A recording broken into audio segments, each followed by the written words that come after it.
ஸ்ரீராம் ஜெய ராம் ஜெய ஜெய ராம். ராமாயண பாசுரங்கள்.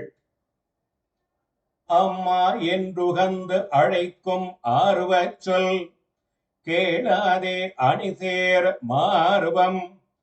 என் மார்வத்திடை அழுந்த தழுவாதே முழுசாதே மோவாதுச்சி. கை மாவின் நடையன்ன மென்னடையும் கமலம் போல் முகமும் காணாது.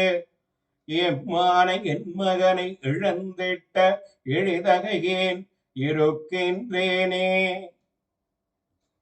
ஐயா என்று மகிழ்ச்சியோடு என்னை அழைக்கின்ற அன்பு விளங்கும் சொல்லை நான் கேட்க பெறாமலும், அணிகலன்கள் நிறைந்த என் மகனுடைய மார்பு என் மார்பிலே அழுந்தும்படி நான் அவனை இறுக புள்ளி அணைத்துக் கொள்ளாமலும், அந்த அணைப்பு இன்பத்தில் முழுகாமலும், உச்சியை மூங்கிடாமலும், யானையினது நடை போன்ற கம்பீரமும் மென்மையும் கலந்த நடையின் அழகையும், தாமரை மலர் போன்ற அவனது முக பொலிவையும் காணாமலும், எமது ஐயனான என் மகனை காட்டிற்கு போக்கி இழந்துவிட்ட இழிவான செயலை செய்தவனான நான் இன்னமும் அழிந்திடாமல் உயிர் வாழ்கின்றேனே